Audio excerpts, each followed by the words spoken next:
She collapsed after a soldier yelled, but the truth left everyone speechless. Welcome back to the channel, where true stories meet powerful moments. Today's tale will leave you speechless, but before we begin, drop a comment and tell us where in the world you're watching from. We love seeing our global community. If you haven't already, hit that subscribe button and turn on notifications, because tomorrow's story is one you absolutely won't want to miss. It's raw, it's real, and it might just change how you see honor and silence forever. Now, let's step inside the gates of Buckingham Palace, where one soldier's shout echoed far beyond stone walls. It was the kind of summer afternoon that draws crowds from every corner of the world to London. The sky was clear, the sun beamed down with a dry intensity, nearly 90 degrees Fahrenheit, and hundreds of tourists had gathered outside Buckingham Palace for one of Britain's most iconic sights: the changing of the guard. Among the sea of selfie sticks, sun hats, and excited chatter stood Emily Carter, a 24-year-old tourist from Austin, Texas. Phone in hand, she was live-streaming the moment for her followers back home, narrating with the energy of someone thrilled to be standing before royalty, at least in proximity. On the palace grounds, Staff Sergeant Logan Harris, 36, stood tall and immobile, and, dressed in the signature red tunic, gleaming black boots, and bearskin hat, he looked like a statue. But beneath the stillness was a mind trained in war zones. Logan wasn't just ceremonial. He had served 3 tours in Afghanistan, and now, as part of an elite NATO exchange program, he upheld one of the oldest military traditions in the Western world, guarding the monarch. As the procession began, the guards moved with precision, boots striking the pavement in perfect rhythm. The path was clearly marked, a 4-foot-wide corridor meant to remain clear at all times. Signs were posted, barricades were set. But in the chaos of smartphones and crowd surges, lines blurred. And that's when it happened. Emily, trying to get the perfect angle, stepped slightly beyond the rope. She was still smiling at her camera when Logan's voice cut through the crowd like a bolt of thunder. "Make way for the guard!" It wasn't a suggestion. It wasn't rude. It was regulation, a command that demanded immediate action. But the force of it startled her. Emily gasped, stumbled back a step, and in one swift motion collapsed to the ground. Gasps erupted from the crowd. Her phone clattered beside her on the stone. A man yelled, "She fainted!" Others rushed to help, while Logan remained exactly where he was, facing forward, unmoved, unblinking. He had done his job. Within seconds, palace medics appeared. 2 guards shifted formation to allow access without disrupting the ceremony. Emily's face was pale. She wasn't bleeding, but she wasn't fully conscious either. As the paramedics lifted her, a dozen camera phones filmed everything, and the internet responded, fast. Within 30 minutes, a clip of the incident was already viral, shared under hashtags like Palace Push and Guard Gone Too Far. Some viewers were outraged. "Why would anyone shout like that at a tourist?" one commenter posted. Others blamed Emily for stepping too close, but in the middle of it all, Staff Sergeant Logan Harris remained silent. He didn't glance at the crowd. He didn't explain himself. As per protocol, his duty was not to engage. It was to protect, to stand. And yet, not everyone watching believed this was just a misunderstanding. Detective Olivia Reyes, 42, head of Palace Internal Security, reviewed the clip from a different angle. "Play that again," she said to her assistant, leaning in. "Watch her eyes right before she drops." What she saw wasn't fear, it wasn't panic, it was calculation. Emily Carter, the girl from Texas who had fainted after a royal shout, had a look in her eyes, a flicker of focus, a scan of her surroundings, just moments before she collapsed. And in that moment, Detective Reyes knew this wasn't just a fainting spell. Something was off. Detective Olivia Reyes didn't believe in coincidences, not inside Buckingham Palace. After 2 decades in counterterrorism and 6 years as head of internal security at the palace, she'd learned to trust her instincts. And right now, her instincts were screaming. She replayed the footage frame by frame, watching Emily Carter's expression in the seconds before she collapsed. It was subtle. Most would miss it. But to Olivia, it was unmistakable. Emily wasn't just startled. She was aware, focused, calculating.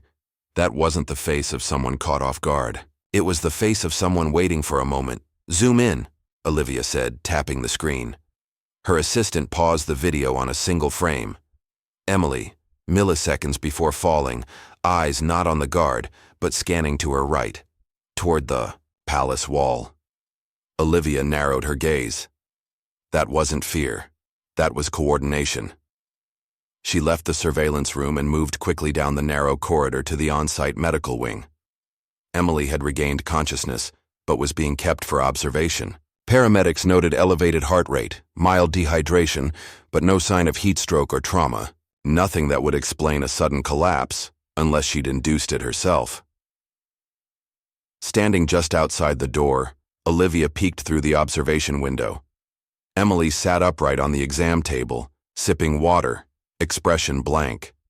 Her phone had been bagged and handed off to security. She didn't ask for it back. That was odd. Olivia stepped inside. "Miss Carter," she said calmly. "How are you feeling?" Emily looked up, offered a weak smile. "Embarrassed, mostly." Olivia returned the smile, but her tone sharpened.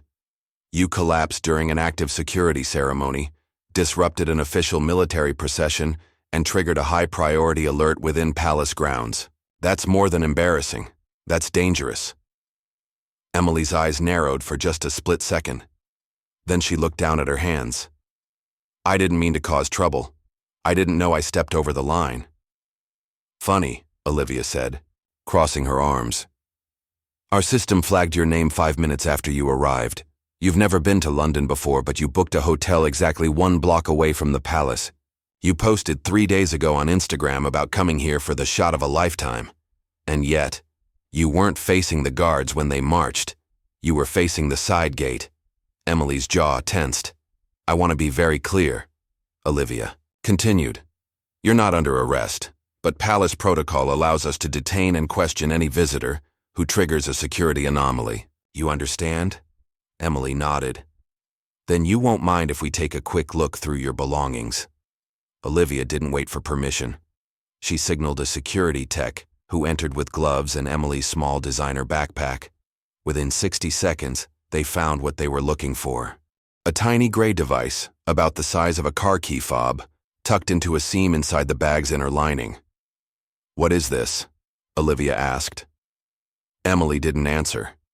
"It's a low-frequency signal repeater," the tech said.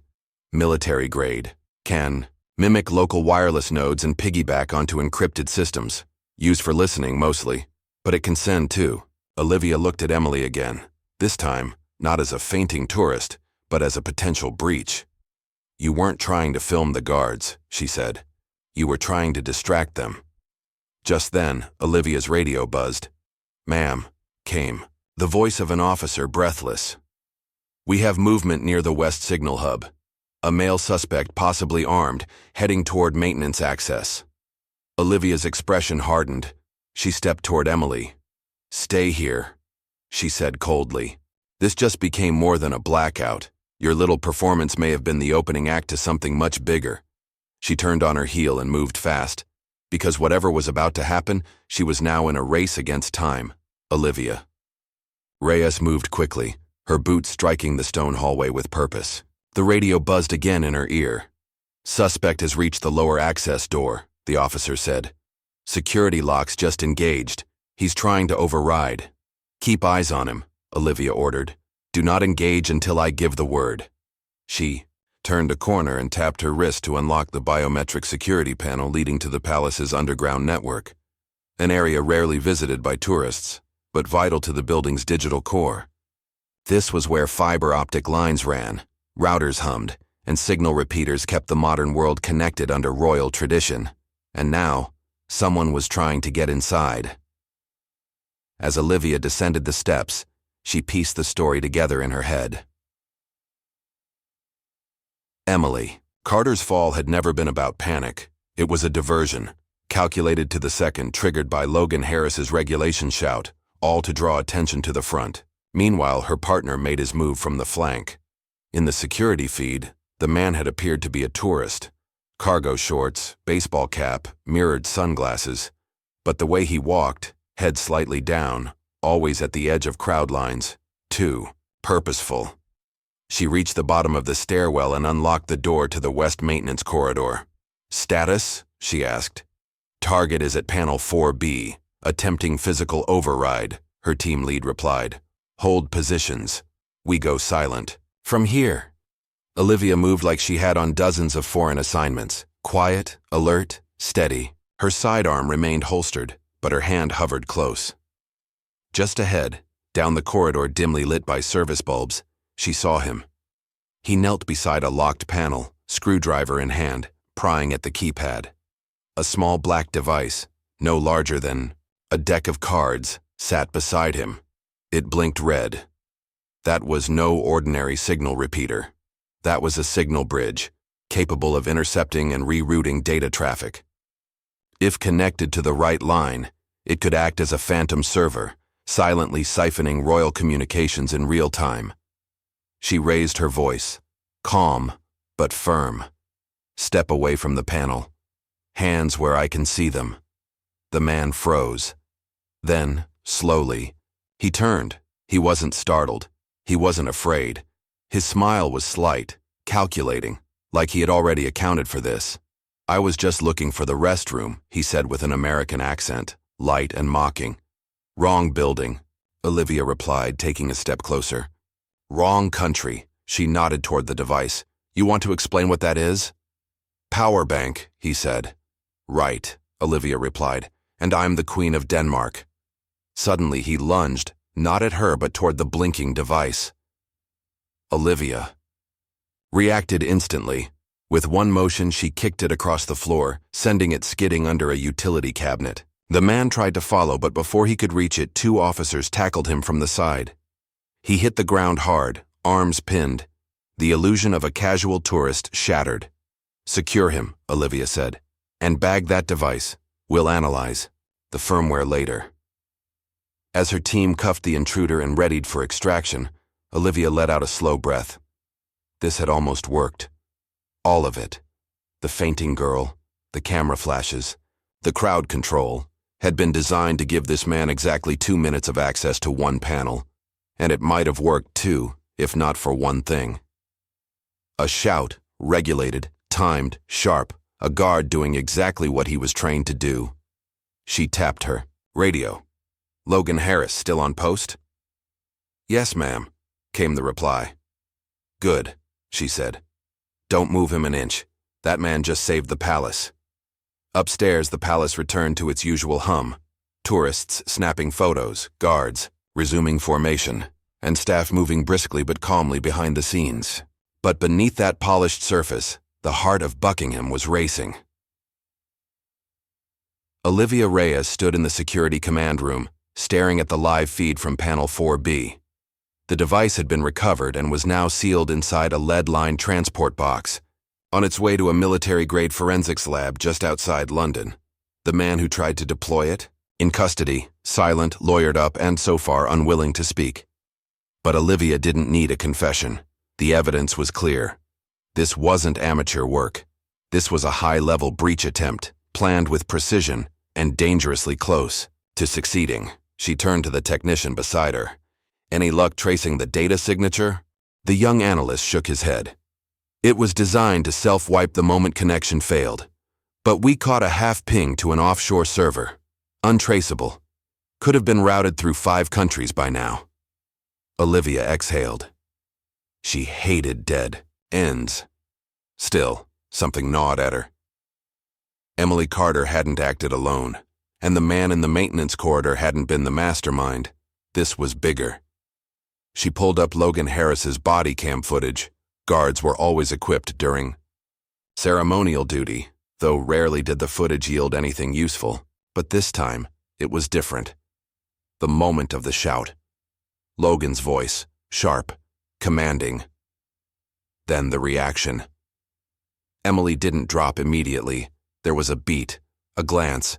Her eyes shifted to the right, then back left, almost as if she was waiting for confirmation before going down. Olivia slowed the footage, playing it in quarter speed. That tiny glance. It wasn't random. It was a signal check, She turned to her team.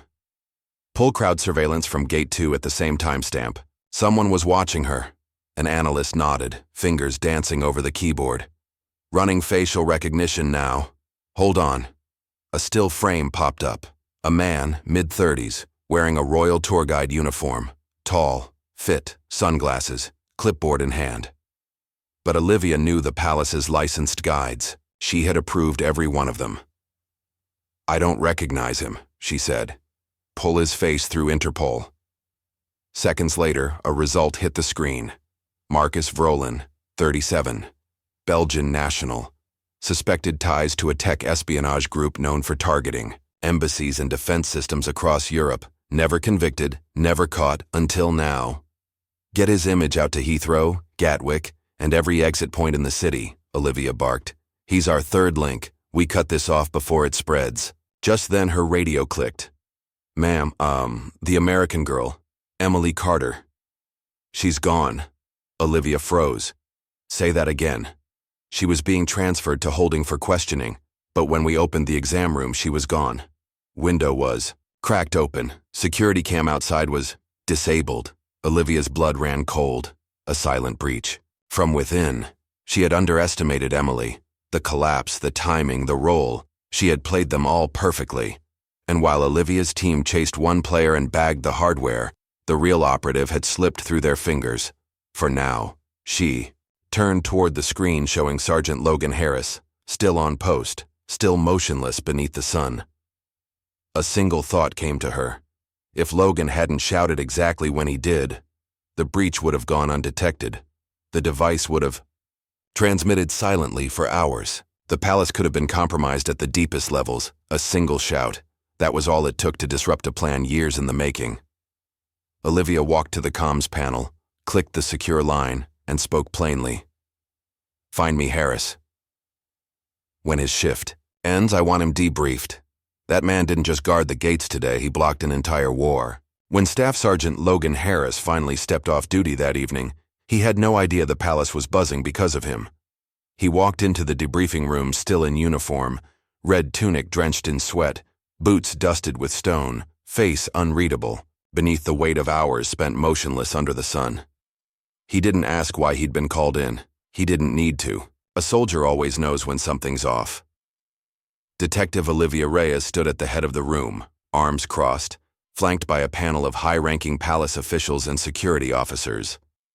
Harris, she said, take a seat.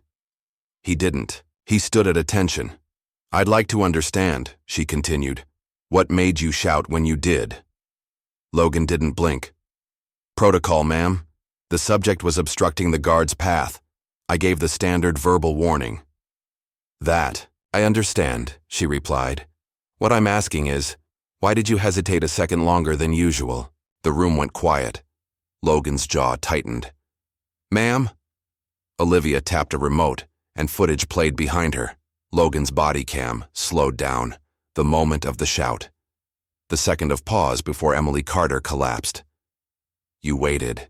Just a beat, Olivia said. I want to know what you saw. Logan took a breath. I noticed the subject wasn't just filming. Her posture was off. She was too steady, like she was bracing herself. And her eyes kept scanning, not just the crowd. She kept glancing at Gate 2. Olivia exchanged a glance with the intelligence officer beside her. You sensed she wasn't just a tourist. No, ma'am. Something in my gut said this wasn't about social media. Olivia nodded slowly. You were right. That shout didn't just clear a path. It disrupted a timed breach attempt. One man's inside access was seconds from succeeding. Your warning threw it all off. Logan remained still, but the air in the room shifted. For the first time all day, his silence carried weight. Emily Carter was a decoy, Olivia continued. The man at the panel is in custody. The third suspect, posing as palace staff, is now wanted by Interpol. But Carter? She vanished. Logan's eyes narrowed. She disabled a camera, escaped through a medical wing window, and hasn't been seen since. No one spoke for a long moment. Then Olivia leaned forward, voice quieter now. Let me ask you something, Harris. You've seen combat. You've seen real threats, but in that moment, With a crowd cheering, tourists laughing, and a girl live streaming with a smile. How did you know? Logan finally broke posture.